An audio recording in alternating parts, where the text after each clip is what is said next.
So without further ado, thank you so much, Gilbert Pagan, for coming tonight. You have the floor. Thank you. How's this sound? Sounds good? Yes. Excellent. Want you to, well, first of all, before I start, Liz, thank you for the opportunity to speak tonight, and it's an honor and a privilege to just be in front of you and just to share what we're doing. Okay.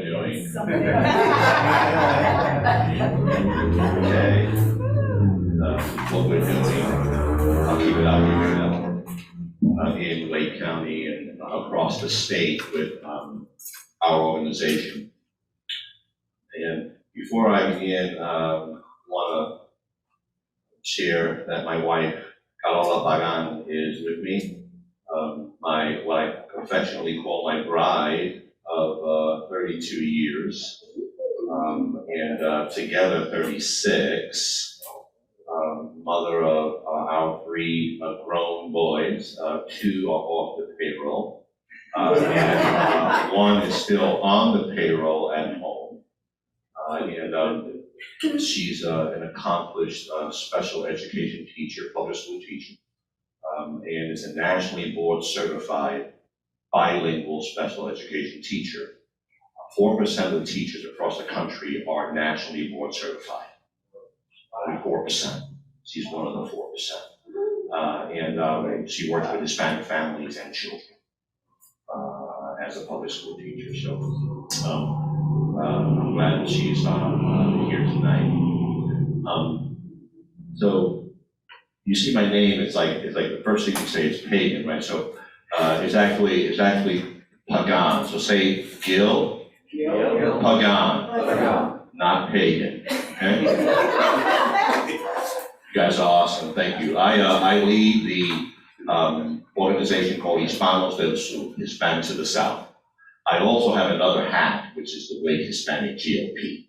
Okay, and you'll see there's a connection there. Okay. Hispanics are the fastest growing minority population in North Carolina. We're the fastest growing population in this state.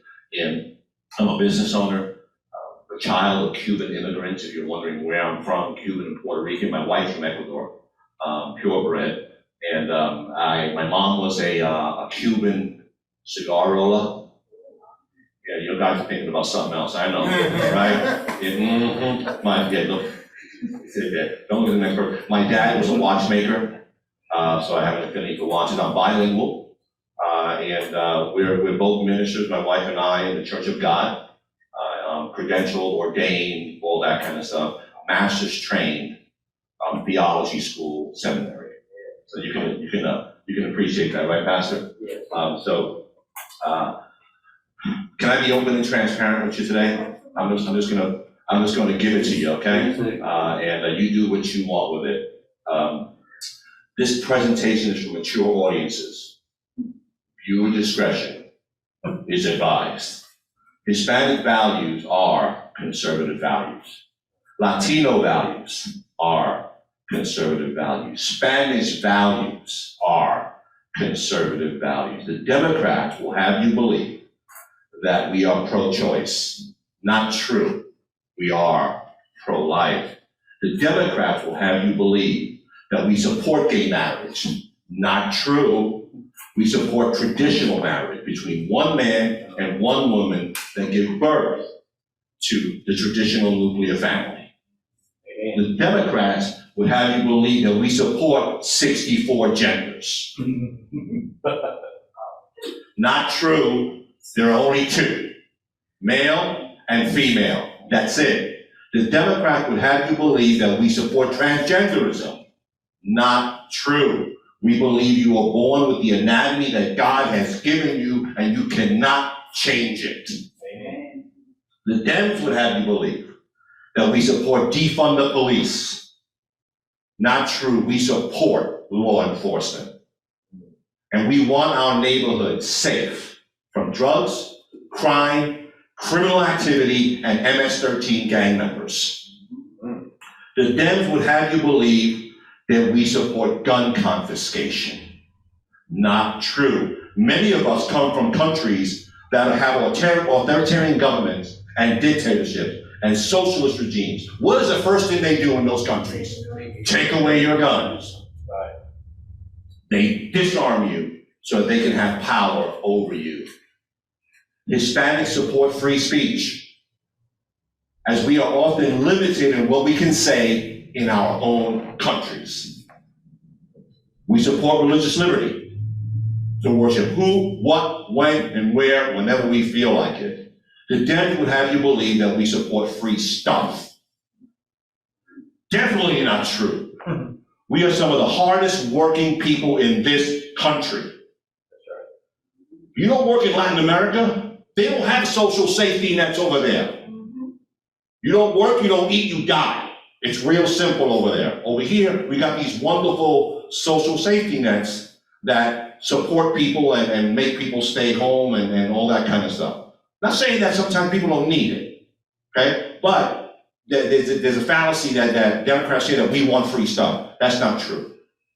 We flee from countries that limit free speech, that take our guns away, and that throw you in jail.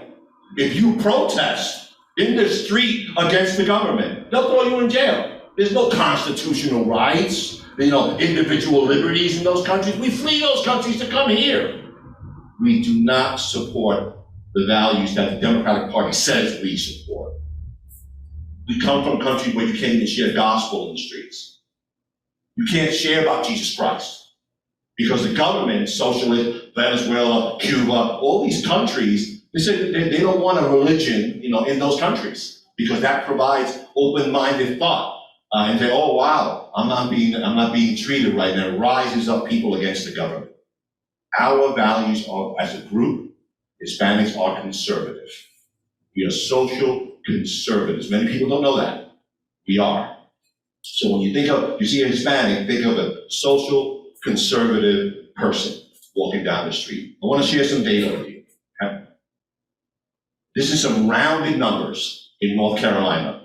In North Carolina, there are 10,300,000 people, give or take. Okay? Of that, 1 million are Hispanic, about 10%. Rounded numbers on the average across the state. Of those, 300,000 of the million are eligible to vote. About 450,000 are undocumented. Okay? And about 250,000 are on some kind of legal status, meaning they got a green card, they're here on a visa, they're working in agriculture, they have a political asylum, they have things like that. They just can't vote, but they're here legally. So don't think that every single Hispanic you see driving, nobody here, is illegal. It's not true. Don't assume because a Hispanic is living in a trailer park and driving a trade Econoline 350 truck with ladders on it, that person's illegal. Not true. He may be, or she may be, but you can't assume that. A lot of them are here legally. Okay? And granted, there's a portion that are undocumented. Right? I want to share some numbers with you based on census data. Davidson County, York County. There's about 166,000 people here, rounded numbers, okay? Of that, 8% are Hispanic. It's about 13,000 people.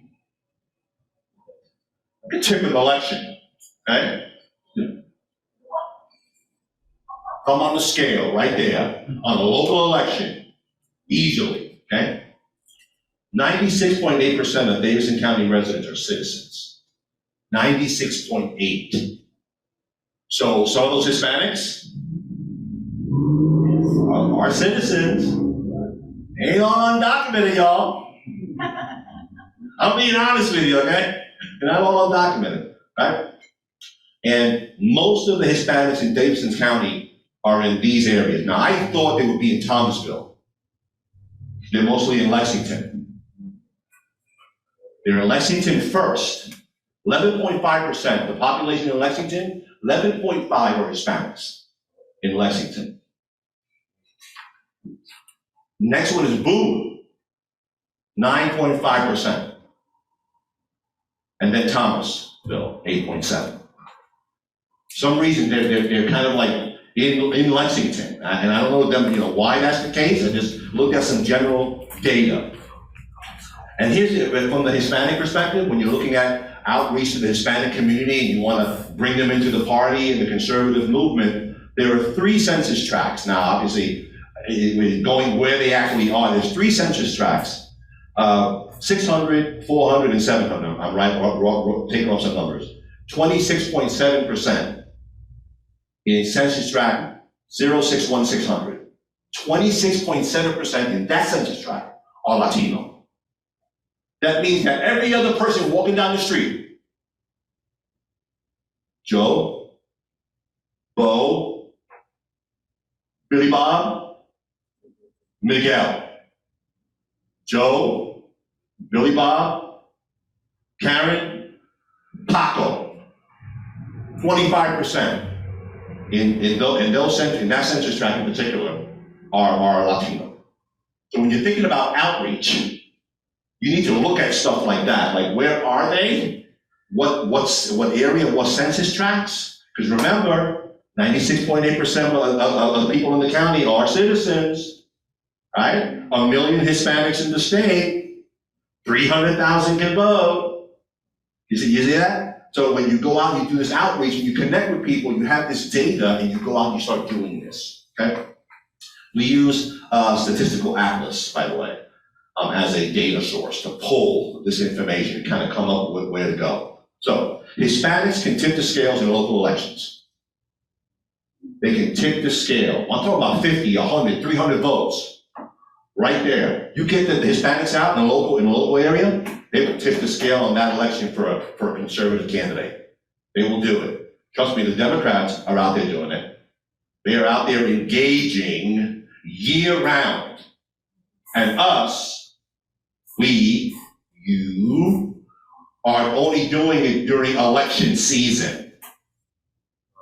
We all of a sudden, a year before election, we want doing stuff. Meanwhile, the Democrats were out there doing stuff all the time. So, this is where Hispanos del Sur comes in, Hispanics of the South. Hispanics of the South is a grassroots, conservative, nonpartisan organization. We go out and we do events. We go out and we connect with Hispanic voters. We go out into census tract 061600 and pull an event together and get those Hispanics into a room and get conservative candidates in front of those families, talking about issues that affect them. So that when it comes time, we do this throughout the years, right? Not only in election season. So that when it comes time for votes, when it comes time to this candidate came in and spoke to me, this candidate never spoke to me. We do that on a regular basis.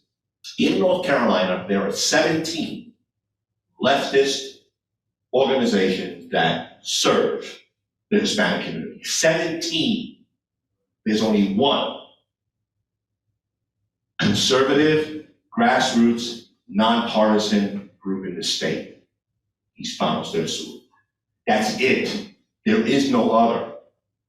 Now, what's happening here is that many of these organizations are getting funded through non-for-profit status to do programs, backs, all this kind of stuff, outreach, WIC, food stamp, and what they do when they go out, and they're giving information out of these programs, they drop some candidate literature into the bag. You can bet it's not your literature. You can bet it's not for conservative candidates. And that's how they're doing it, getting out in the community, doing this kind of work. Do anybody know what the biggest number of Hispanics are in North Carolina by culture? Like what country they come from? Tacos? That's a freebie. Mexico. That's a freebie. Okay. The second one is Honduras, in North Carolina, Honduras. Third one is El Salvador. And if you know anything about geography, Mexico, Honduras, Salvador, Guatemala, they're kind of like in that area, they're kind of like near each other. After that is Puerto Rico, Cuba, and a whole bunch of other countries. Colombia, Ecuador, Venezuela, Peru, Guatemala. But mostly it's Mexicans, Hondurans, and El Salvador. Those are the ones that kind of make up most of the people in the state. And the fastest growing group in North Carolina, Hispanics, are 18 to 25. They're not the gray hair people like you and me. They are the young people, 18 to 20, because we tend to have children, we tend to have big families, right? And these children, by the way, their parents may be legal, their parents may be illegal, but they were born here, and they can vote. So when you're talking to these families, and you're talking to these young people, bear in mind what the needs of the parents are. And think about that. Because when you talk to them about, let's say, I'll give you an example.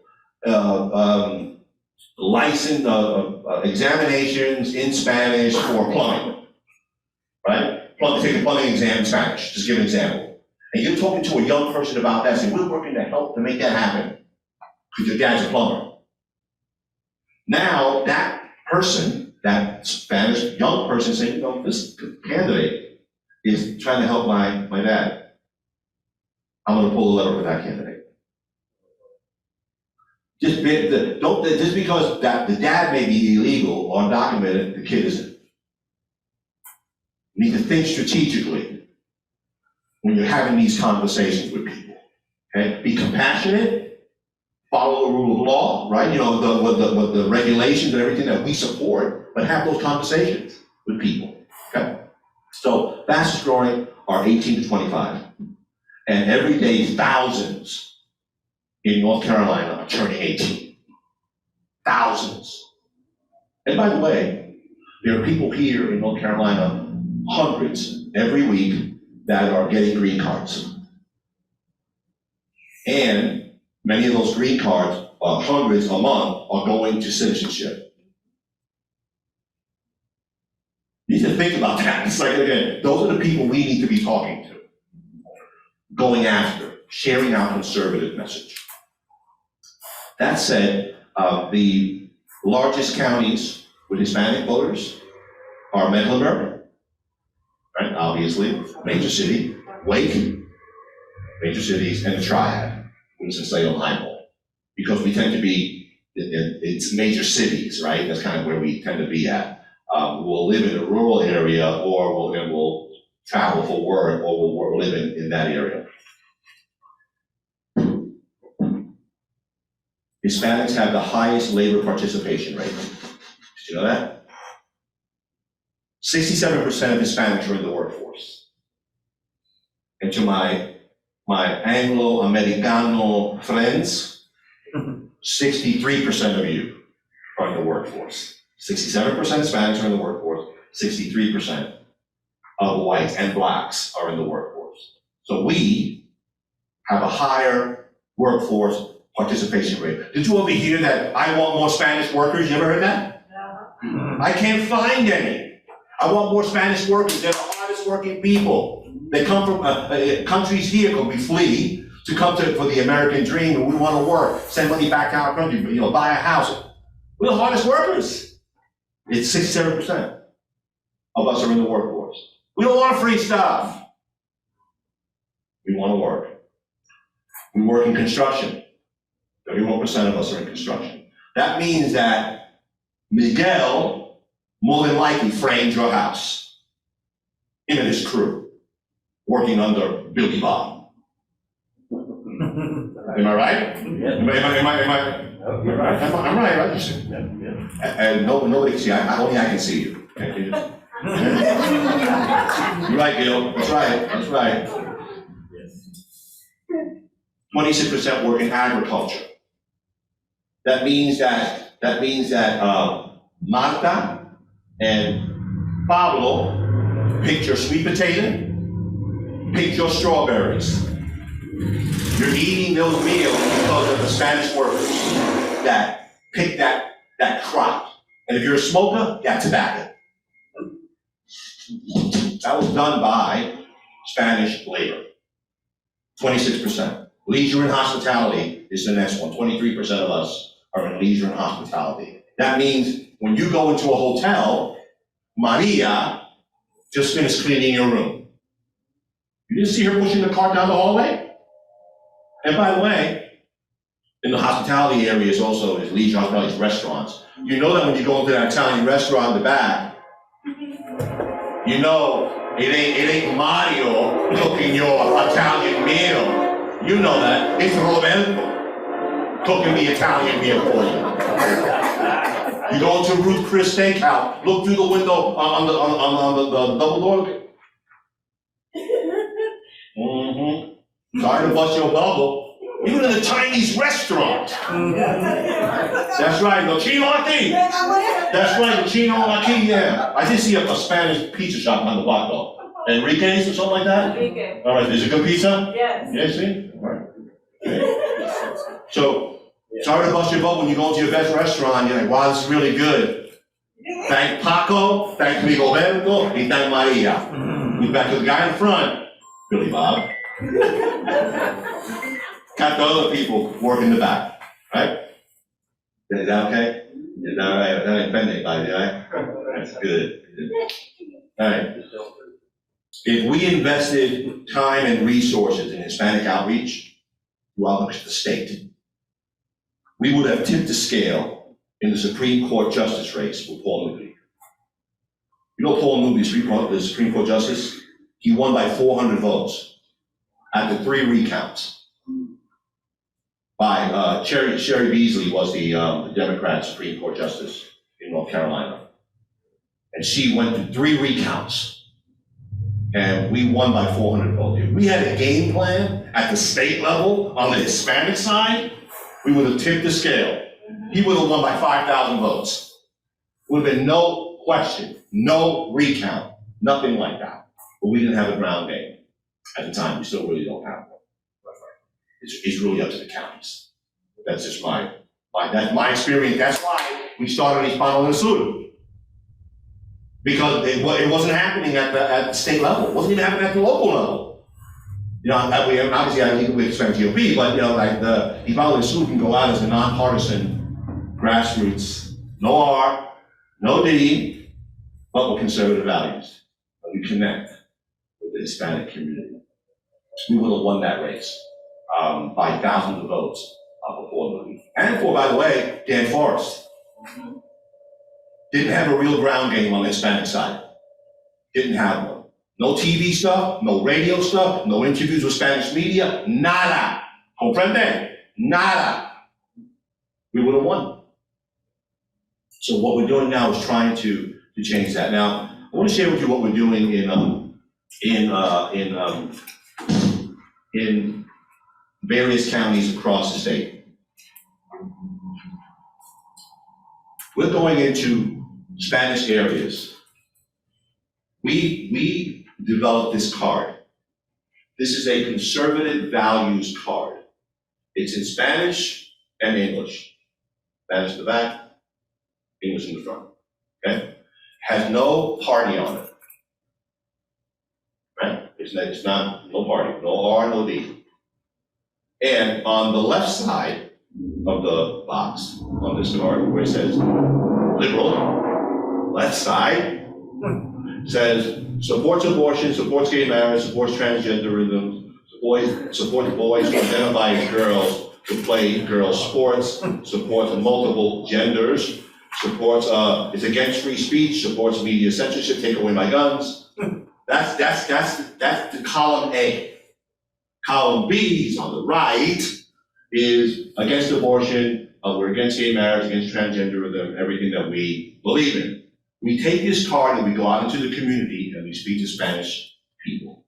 And we say, can you look at this card for me? Tell me, just look at the card. You tell me which values do you agree with?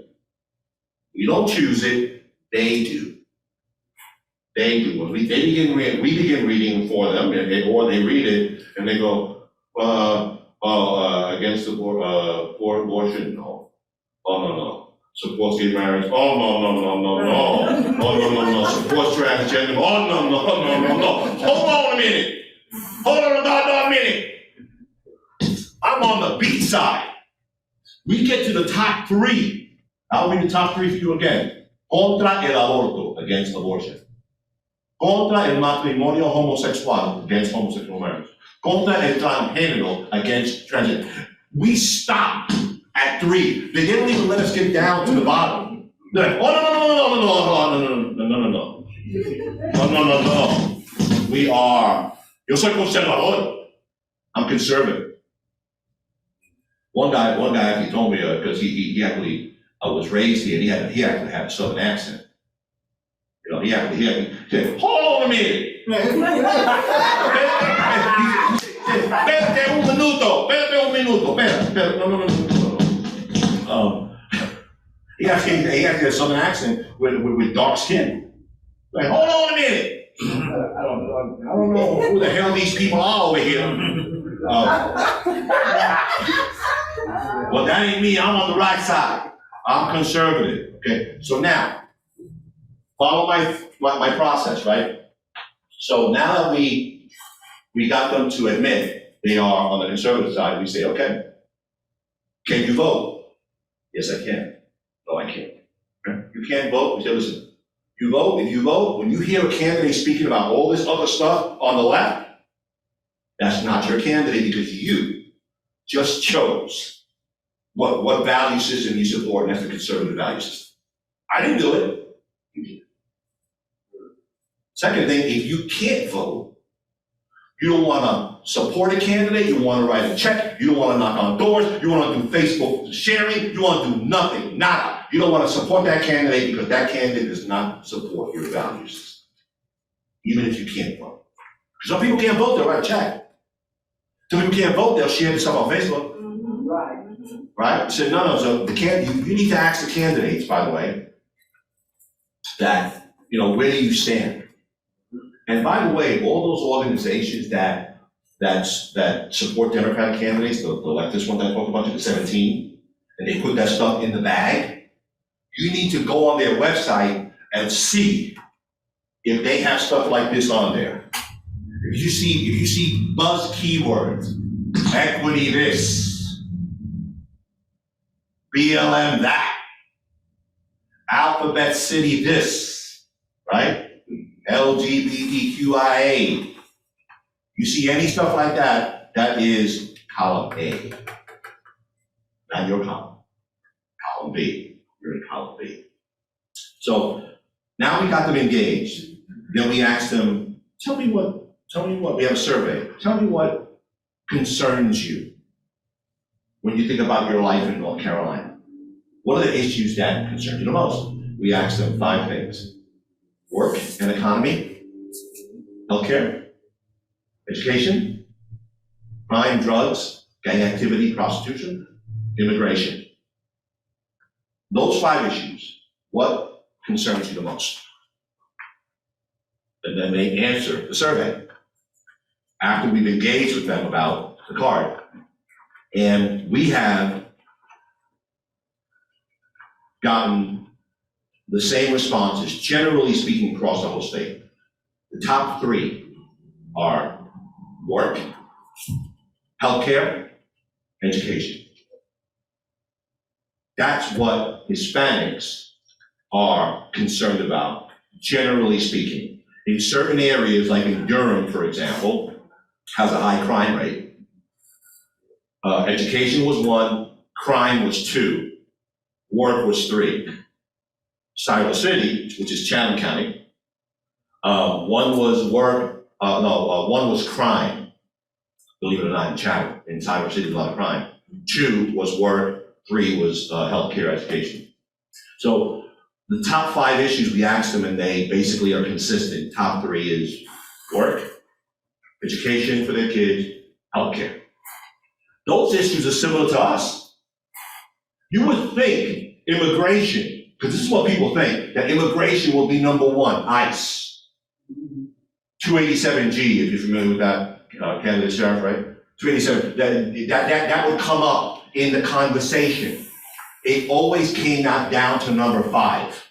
It was always at the bottom of the list. And we asked a lot of these people, some of them undocumented and illegal, why isn't immigration on the top 3 for you? We're not engaging with the police. I'm working. I'm providing for my family. I need to pay my bills. I'm sending money overseas back home. I'm working. I'm not interacting. The criminals are interacting with the police.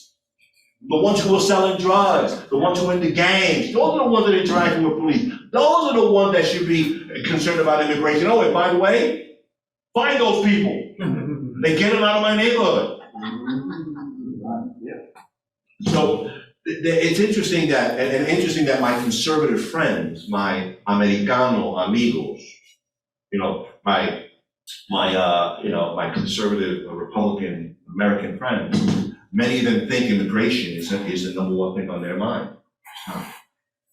It's work, it's healthcare, it's education. It's just like you and us. It's all the same. Okay? And again, there are certain things change in certain areas, but the top 3 were relatively consistent. So they want a strong economy. Hispanics want a strong economy. They want to work. 67% of the workforce. You see the connections? Right? So when I see 67%, okay, and number 1 is work, makes sense. It's all connected. So that said, those are the 5 issues. We did 400 surveys over 6 events across the state in various counties. We gave out 900 of these cards. 97% of the people we spoke to agreed with our values. 97%. The other 3%, were liberal and mostly 3rd generation. The first time immigrants that come here, no. Oh, hell no. Hold on a minute. That's the first generation.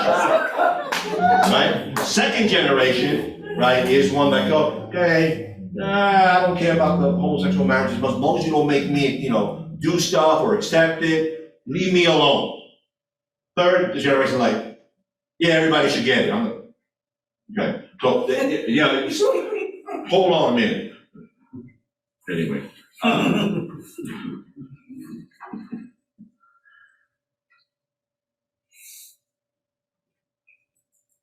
For you who are not as educated in the Hispanic culture as, Hispanics are, right? Mexican music is not Cuban music. We ain't all alike. We are not monolithic. We ain't all Mexican. Y'all love me still? Okay. Puerto Rican food is not Venezuelan food. I'm not a drinker, but Mexicans like tequila, right? Puerto Ricans like rum. Bacardí.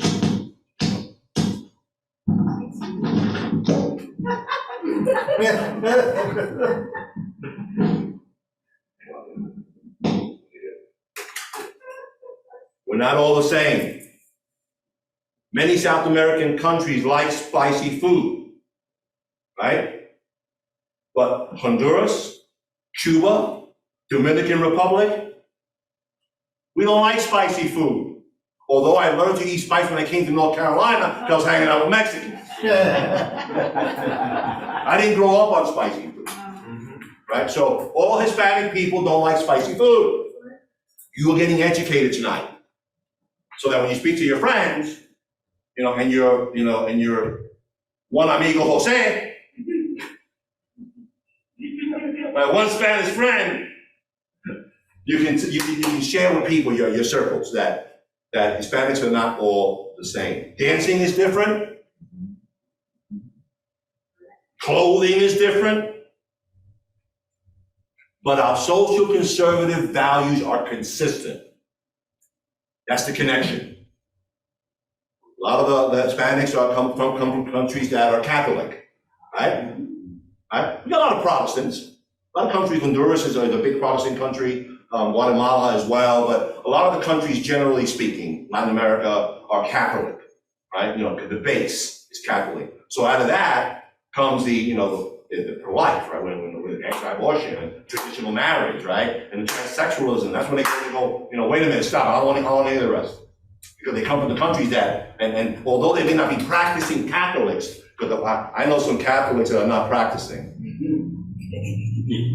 Oh, you didn't know you were gonna get church here today, did you? You're right. You love me still. Let me tell you, they're Catholic in name and they have a Catholic value system, but they haven't been to church in a while. That's lovely. Yeah. He told me to say that. So this is your prompting. Get to church on Sunday. You haven't been to church in a long time? Get to church on Sunday. Right? It's God, family, country, right? It's God, family, country. Say it with me. God, family, country, right? People tend to get the first part. They do family and country and get involved in politics. Forget about church. Come on now. Republicans don't like hearing that. I see it out. People say, "What's everyone in church?" Talk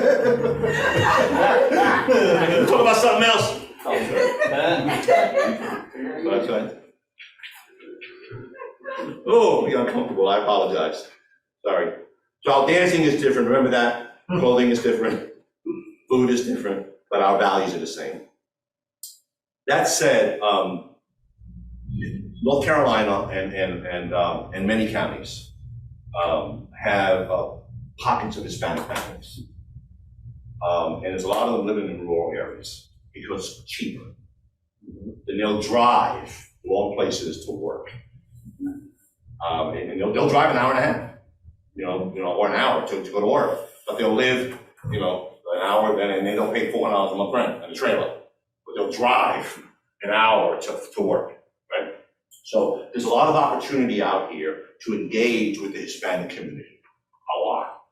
Because even though the Democrats are doing a lot of work in the major cities, because that's where the density is, they are not doing a lot of work in the rural areas. They're not doing it. So I think that there's opportunity to engage, do the survey, have conversations with people, get them engaged, right? Get them in. One thing that's worked for us is we've done opportunity scholarship presentations. Do you know what that is? In North Carolina, we have a school choice program where the state will pay for your kid to go to private school. Go to a Christian or Catholic school. The state will pay for that, for you. Or any Hispanic, anybody. We go into the community and we do a Spanish presentation on opportunity scholarships. And we say, send your kid to Catholic school or to a Protestant Christian school, and the state will pay for it. And then they come in and we speak to them about that, and then we share this. And we say, by the way, you know who funded that program? That sends your kid to private school. And by the way, it'll cover from kindergarten to high school. Every year you'll get a check sent right to the school. You don't even have to float the payroll. It goes right to the school for your kid. I said, you know who paid for that? Who passed that? A Republican conservative legislature. We did that. And every year, the Democrats want to take away the funding from that program. Every year. Because that's where the power structure is, that's where the indoctrination happens. Right, exactly. They fight us every single year. We want to put money in, they want to pull it out. And the governor, Democratic Governor Cooper, also wants to take the money out of the program. That's an example of how we work in the Hispanic community. Thank you.